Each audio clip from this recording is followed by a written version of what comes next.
Pemblokiran rekening milik aktivis Patty Supriyono menjadi sorotan publik. Supriyono menjelaskan soal awal mula bagaimana rekening bank miliknya yang berisi uang pribadi dan donasi aksi senilai lebih dari 80 juta rupiah ini diblokir jelang demonstrasi di DPR. Dana yang tersimpan pada salah satu bank plat merah yang rencananya akan digunakan untuk menyewa bus dari Patty berkaitan dengan demo akan digelar pada 27 Agustus 2026 hingga Minggu kemarin pukul 11 pagi masih terblokir. Supriyono menyatakan aksi blokir bukan hanya menyasar rekening pribadinya tapi juga akun media sosial miliknya.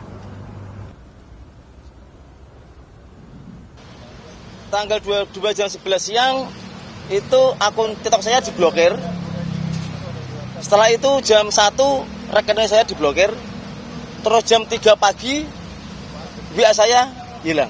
Tulisannya saldo 80 juta terblokir. Saldo terblokir sekian puluh juta.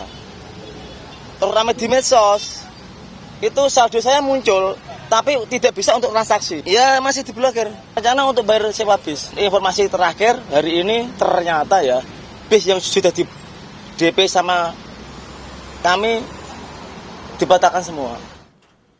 Melalui akun Threads, Bank Mandiri buka suara soal rekening aktivis Patty yang diblokir jelang demo 27 Agustus mendatang. Bank Mandiri menjelaskan pemblokiran rekening merupakan tindak lanjut dari permintaan aparat penegak hukum dan dilakukan sesuai prosedur yang berlaku.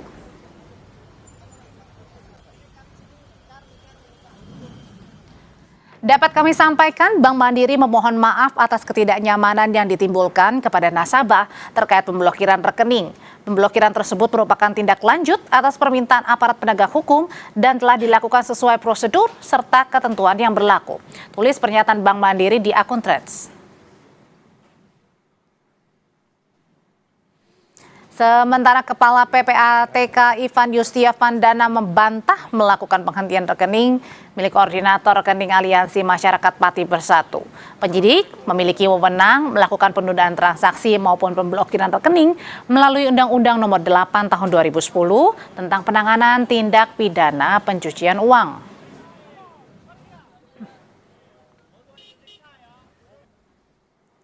Kepada Kompas TV, Kepala PPATK Ivan Yustiavandana menyatakan PPATK tidak melakukan penghentian atas rekening AMPB. Penyidik memiliki kewenangan, penyidik bisa melakukan penundaan pakai Undang-Undang Nomor 8 Tahun 2010. Dengan Undang-Undang Tindak Pidana asalnya, masing-masing penyidik bisa melakukan pemblokiran. Dan Polda Metro Jaya menolak disebut sebagai pihak yang meminta pemblokiran rekening koordinator Aliansi Masyarakat Patty Bersatu Supriyono. Kabid Humas Polda Metro Jaya Kombes Budi Hermanto menjelaskan surat yang diajukan penyidik terkait dengan rekening koordinator Aliansi Masyarakat Patty Bersatu Supriyono bukan pemblokiran, melainkan penundaan transaksi. Penyelidikan ini berkaitan dengan dugaan penghimpunan atau penggalangan dana yang masih didalami tujuannya apa, peruntukannya juga apa. Penyidik juga melakukan koordinasi dengan Otoritas Jasa Keuangan OJK serta Kementerian Sosial mengklarifikasi kegiatan penggalangan dana. Polisi kemudian menyebut pemilik rekening juga akan dimintai klarifikasi terkait dengan aktivitas transaksi dan tujuan penghimpunan dana. Langkah ini dilakukan untuk memastikan apakah penggalangan dana yang dilakukan telah sesuai dengan ketentuan dan perizinan yang berlaku atau tidak. Jadi kita meluruskan surat yang dikirimkan oleh penyelidik adalah pemberitahuan tentang rujukan permohonan penundaan transaksi. Selama pelaksanaan penundaan transaksi, rekening yang berada di dalam tabungan tersebut itu tidak disita. Jadi rekening tersebut tetap berada di dalam rekening pemilik. Setelah 5 hari kerja dari proses penyelidikan, penundaan transaksi ini dikembalikan kepada si pemilik. Kita harus bisa pisahkan antara pemblokiran dengan penundaan transaksi. Saudara, rekening donasi warga Pati untuk aksi massa di Jakarta diblokir sejak kemarin setelah ditelusuri adanya pemblokiran karena permintaan dari aparat penegak hukum. Tapi kemudian polisi bilang pihaknya mengajukan penundaan transaksi yang memiliki dasar hukum, bukan pemblokiran. Pertanyaannya, sejauh mana kewenangan aparat untuk menunda transaksi rekening pribadi seseorang? Apakah cukup hanya dengan dugaan adanya pelanggaran dalam penghimpunan dana? Kita akan bahas malam hari ini dengan dua narasumber kami. Sudah ada Thorik Majidanur, anggota Komisi 11 DPR RI dari fraksi Partai Nasdem. Mas Thorik, selamat malam. Selamat malam, Mbak. Dan ada juga Hairil Halim, manajer media Amnesty International. Mas Hairil, selamat malam. Selamat malam, Mbak Audrey. Mas Hairil, saya mau tanya dulu nih, apakah sebenarnya secara hukum ini polisi bisa dan boleh meminta penundaan transaksi atau pemblokiran sementara atas dasar adanya untuk penyelidikan lebih lanjut, adanya dugaan pelanggaran atau tidak terkait dengan penggalangan dana? Boleh nggak sih? Sebenarnya kalau merujuk pada suatu tindak pidana itu boleh-boleh saja, tapi kalau kita lihat konteks apa yang terjadi ini sebenarnya nggak ada tindak pidananya di sini. Apa tindak pidana yang dilakukan oleh Mas Thorik ketika dia menampung uang dari warga masyarakat yang ingin ikut berdemonstrasi? Malah kita melihat bahwa dalam perspektif hak asasi manusia sebenarnya tindakan pemblokiran ini melanggar hak masyarakat Pati untuk menyampaikan pendapat mereka di Jakarta, karena apapun istilah yang digunakan oleh polisi, penundaan transaksi bukan pemblokiran, itu tujuannya tetap sama, yaitu membuat warga Pati yang datang ke Jakarta kehilangan akses terhadap dana operasional mereka. Jadi tujuannya sudah jelas sebenarnya untuk mengkooptasi gerakan masyarakat untuk membuat mereka enggan berangkat ke Jakarta. Kalaupun sudah sampai di Jakarta, mereka juga bakalan kewalahan untuk melakukan aksi karena akses terhadap dana mereka itu dibekukan. Tapi kan dari polisi tadi, dari Kabid Humas menyatakan bahwa menggunakan Undang-Undang Nomor 8 Tahun 2010 dengan dugaan tindak pidana pencucian uang begitu. Iya, itu yang tidak dijelaskan oleh polisi. Apa sebenarnya aspek pencucian uang di sini? Apakah ini kan sebenarnya dana yang dipakai oleh masyarakat untuk mendemonstrasi di Jakarta kan? Apa aspek pencucian uang yang ditelusuri polisi? Terus kalau memang polisi mengusut adanya tindak pidananya apa? Dan apakah sudah ada perintah dari pengadilan untuk melakukan itu? Jadi menurut Anda ini tidak... Secara hukum itu harus ada surat perintah dari pengadilan untuk melakukan pemblokiran dana atau apapun yang istilah yang digunakan kepolisian tadi adalah untuk menunda transaksi. Jadi tanpa adanya dasar hukum yang kuat ini berpotensi malah terjadi pelanggaran terhadap hak asasi warga Pati. Kalau gitu, Mas Hairil, kira-kira dengan adanya penundaan atau pemblokiran ini, apa yang disasar sebenarnya? Sebenarnya yang disasar sudah jelas untuk melemahkan gerakan masyarakat yang ingin berdemonstrasi di Jakarta. Tujuannya dari segi timing ya, kita melihat ini tidak terjadi secara terpisah. Kita lihat masyarakat Pati yang berangkat dari Pati menuju Jakarta, itu kalau kita lihat pemberitaan itu ada mereka mengalami intimidasi, ada busnya mengalami pelemparan, dan juga ketika sampai di Jakarta akses terhadap dana mereka tidak bisa diakses. Jadi memang ada suatu langkah sistematis untuk mengkooptasi gerakan masyarakat yang ingin berdemonstrasi di Jakarta. Oleh karena itu kita mengecam adanya tindakan pemblokiran ini karena melanggar hak masyarakat Pati untuk menyampaikan aspirasi mereka secara damai di Jakarta. Ingat, masyarakat Pati ini datang ke Jakarta menyampaikan aspirasi karena apa yang mereka sampaikan tahun lalu itu tidak didengar oleh pemerintah, tidak didengar oleh DPR. Mereka datang kembali dengan momentum yang sama, Agustus 2026, itu untuk menyampaikan berbagai aspirasi, salah satunya terkait korupsi. Ada dugaan pelanggaran yang dikatakan Mas Hairil, Mas Thorik. Kalau dari Partai Nasdem sendiri, ini lebih melihatnya kemana? Tadi karena memang benar ada dugaan tindak pidana, makanya melakukan pemblokiran atau penundaan transaksi sementara, atau lebih kepada tadi, jangan-jangan ada yang menghalau karena mau rencana aksi demo 27 Agustus nanti nih Mas Thorik, makanya rekeningnya diblokir. Sebetulnya begini Mbak, terkait apakah polisi boleh meminta penundaan transaksi itu boleh-boleh saja sebetulnya, tetapi kan kewenangan tersebut kan juga memiliki syarat yang sangat jelas dan tidak boleh dibaca sebagai kewenangan tanpa batas. Tadi sore saya sempat berkoordinasi dengan Bank Mandiri juga, artinya ketika ada perintah dari aparat penegak hukum, itu juga tidak serta-merta bank akan langsung menutup atau menunda atau memblokir rekening yang bersangkutan. Tidak semata-mata seperti itu. Tentu prosesnya itu ada proses di mana mereka harus mengkaji dulu dengan tim legal mereka, duduk bersama, dikomunikasikan, dan memang ketika nanti dirasa ada sesuatu hal yang memang diperlukan proses penundaan atau pemblokiran, hal itu baru bisa dilakukan. Jadi tidak serta-merta karena ada surat masuk, kemudian perbankan dengan mudah untuk memblokir, tidak seperti itu juga.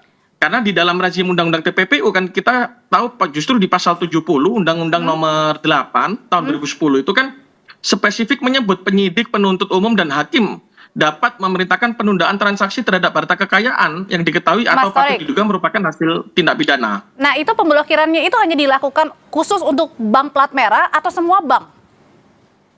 Itu semua bank ada prosedur yang sama, Pak. Jadi tidak membedakan khusus Himbara atau plat merah atau tidak. Semua bank ketika ada permintaan dari APH, maka ada tahapan-tahapan tertentu yang harus dilalui. Jadi tidak serta-merta karena hanya surat dari APH kemudian tiba-tiba bank melakukan pemblokiran atau penundaan, itu tidak. Jadi perintah itu, Mbak, harus tertulis. Harus jelas dari siapa pejabat yang meminta, siapa pemilik transaksi, dan apa alasan penundaannya.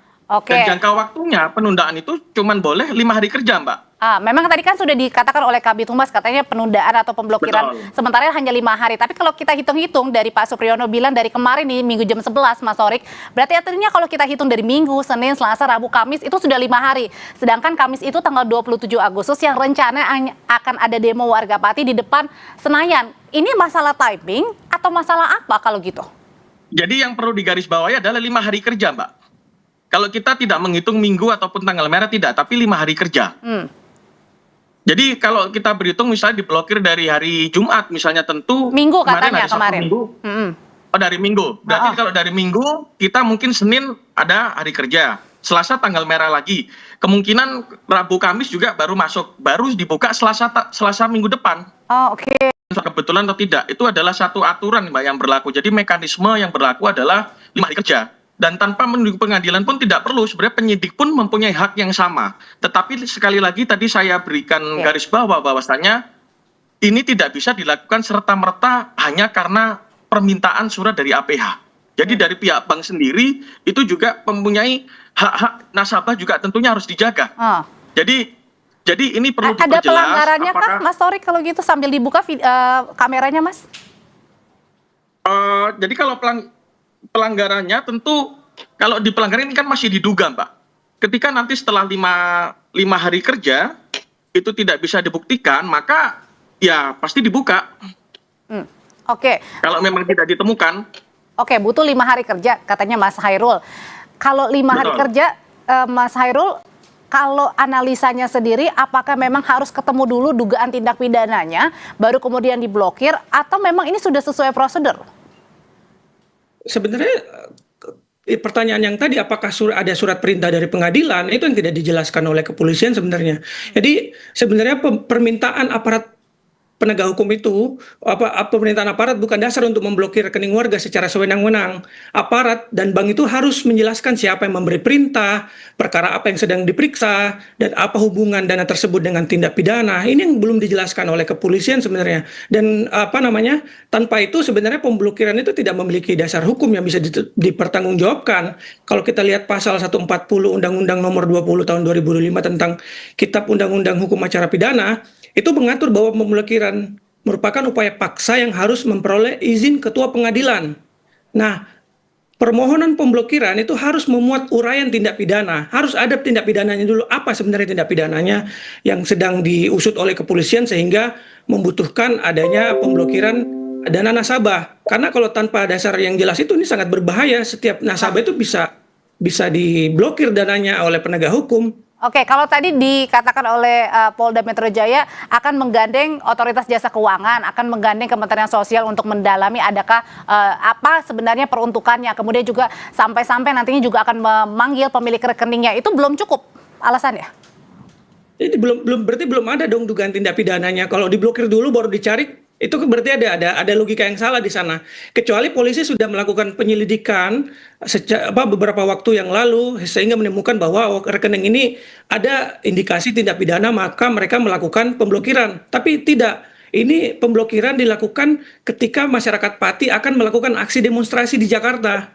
Jadi secara timing sebenarnya kita bisa kita bisa menduga kuat bahwa tujuannya memang untuk membuat gerakan demo di Jakarta itu terkooptasi sehingga masyarakat Pati itu tidak bisa menyampaikan aspirasi mereka secara damai di Jakarta. Dan kita lihat timing 5 hari, kalau kita pakai logika Mas Torik tadi 5 hari kerja itu kan berarti setelah tanggal yang Aksi selesai. direncanakan aksi selesai. Jadi memang tujuannya kalau kita bisa melihat ya tujuannya memang untuk mengkooptasi gerakan demonstrasi pada tanggal 27 tersebut, karena pada tanggal 27 itu ketika kita menggunakan logika ke 5 hari kerja itu belum bisa dilepas pemblokiran tersebut. Oke, ada setuju dengan pernyataannya Mas Hairul, Mas Torik? Jadi dasarnya ini kan menurut kami kan sebetulnya pasal 26 Undang-Undang TPP ini kan menjadi dasar yang kuat Mbak, apabila memang ada indikator objektif bahwa transaksi atau rekening tersebut berkaitan dengan harta hasil tindak pidana. Jadi bukan semata-mata karena ada transaksi dalam jumlah tertentu atau karena dana tersebut akan digunakan untuk suatu aksi. Kemudian itu kan ada 2 pasal yang dijelaskan oleh, saya tadi baca-baca dijelaskan oleh Polda Metro Jaya. Yang satu adalah terkait justru tentang pasal 237 Undang-Undang P2SK, Mbak. Pasal 237 itu kan memang mengatur larangan penghimpunan dana masyarakat dalam konteks kegiatan yang berdasarkan peraturan perundang-undangan memerlukan izin dari otoritas sektor keuangan. Kemudian bahkan penjelasan resmi pasal 237 itu menyebut ketentuan tersebut tidak dimaksudkan mencakup penghimpunan dana di luar sektor keuangan. Contoh arisan keluarga dan penghimpunan dana untuk tujuan sosial, Mbak. Karena itu saya berpandangan jangan sampai setiap crowdfunding, urunan masyarakat atau donasi publik otomatis ditafsirkan sebagai kegiatan penghimpunan dana ilegal sektor keuangan. Kalau gitu Mas Torik, ini menjelaskannya gimana kepada masyarakat yang ketar-ketir juga kan? Banyak yang juga sedang melakukan penghimpunan begitu, misalnya untuk kegiatan aksi amal, sosial dan lain sebagainya. Jadi ini warga juga ketar-ketir nih. Enggak, jadi masyarakat tidak perlu khawatir, Mbak. Artinya perbankan itu kan punya GCG ya, clear governance itu kan di dalam organisasi mereka itu sangat diperlukan. Kemudian mereka diatur di undang-undang juga. Mereka ada unsur prinsip asas kehati-hatian yang harus dijaga, Mbak. Tadi yang seperti saya jelaskan di awal, ketika ada permintaan dari APH terkait dugaan tindak pidana dan hal-hal tertentu, perbankan tidak serta-merta menerima apa yang menjadi masukan di dalam permintaan APH. Tetapi mereka juga punya tim legal dan mereka mengunjung prinsip GCG dan prinsip kehati-hatian, di mana mereka akan memitigasi apakah yang diusulkan oleh APH itu benar ataukah tidak. Jadi masyarakat tidak perlu khawatir menurut saya, karena di beberapa kesempatan yang lalu tidak hanya di demo rencana 27 Januari oleh masyarakat Pati, di demo-demo sebelumnya kan belum pernah ada case seperti ini juga, Pak. Artinya mungkin dari pihak APH ataupun pihak-pihak yang berkaitan dengan ini menganggap tidak ada suatu persoalan yang serius. Tapi mungkin di case kali ini juga tidak bertepatan langsung dengan apa yang menjadi maksud dan tujuannya tadi. Begitu, Mbak. Oke. Kalau gitu Mas Hairul sendiri, nah kalau dilihatnya jangan-jangan ini untuk mengkooptasi, siapa yang harus sebenarnya menjelaskan nih? Siapa yang kemudian meminta duluan untuk penundaan atau pemblokiran, Mas Hairul? Ya sebenarnya kepolisian harus menjelaskan ke publik secara terang benderang terkait hal ini. Kenapa ada apakah yang dimaksud penegak hukum oleh Bank Mandiri tersebut itu adalah kepolisian. Dan kita juga lihat sudah ada klarifikasi dari kepolisian kan, yang mereka mengatakan itu bukan pemblokiran tapi penundaan. Tapi apapun itu sebenarnya istilahnya memang kita lihat memang tujuannya untuk membatasi akses dana bagi masyarakat Pati untuk melakukan demonstrasi. Sebenarnya kalau merujuk pada apa yang Mas Torik sebutkan tadi bahwa ini melanggar undang-undang soal penggalangan dana, kita mungkin melihat secara simpel kita bisa melihat bahwa masyarakat Pati ingin berdemonstrasi ke Jakarta dan mengumpulkan mungkin uang mereka melalui satu rekening dan itu akan mereka gunakan di Jakarta. Apakah itu penggalangan dana? Apakah salah ketika masyarakat ingin melakukan suatu aksi di Jakarta dan mengumpulkan dana di satu tempat dan kemudian dana itu dipakai untuk melakukan aksi demonstrasi di Jakarta? Apakah itu tindak pidana? Saya rasa itu jelas bukan tindak pidana. Ketika masyarakat secara sadar mungkin menggunakan salah satu rekening dari koordinator mereka untuk digunakan di Jakarta untuk dalam dari segi efisiensi mungkin bisa lebih efisien jika ditaruh di satu tempat atau satu rekening, dan dalam konteks ini adalah koordinator mereka. Apakah salah ketika masyarakat mengumpulkan dana mereka dan mereka menggunakan dana tersebut di Jakarta untuk berdemokrasi? Salah nggak tuh? Singkat aja, Mas Torik. Ya, Apakah salah kalau kata tadi Mas Heryl bilang menghimpun dana untuk kegiatan? Singkat jadi aja. begini Mbak, kita kan sebetulnya kita ini kan perlu membuktikan, bukan mengasumsikan kan begitu. Nah, dalam case ini artinya kan kita belajar pada demo-demo yang berjalan, yang sudah berjalan beberapa waktu yang lalu ataupun beberapa tahun lalu, memang kan belum pernah terjadi hal seperti ini. Jadi hal ini apakah salah masyarakat seperti itu? Tidak juga, tapi yang di sini adalah mungkin penyidik punya pertimbangan bahwasanya hal itu diduga terjadi tindak pidana. Nah, pembuktiannya adalah nanti waktunya 5 hari kerja. Ketika itu tidak terbukti, maka otomatis rekening itu seharusnya sudah terbuka kembali, kan begitu Mbak. Jadi ini sesuatu hal memang perlu dibuktikan, bukan suatu hal yang memang harus diasumsikan. Oke, sudah kita tangkap tadi pesannya dari Bapak-Bapak. Mas Torik Majidanur, anggota Komisi 11 DPR RI dari fraksi Partai Nasdem, terima kasih. Mas Heryl Halim, manajer media Amnesty International, terima kasih. Selamat malam semuanya. Selamat malam. Selamat malam.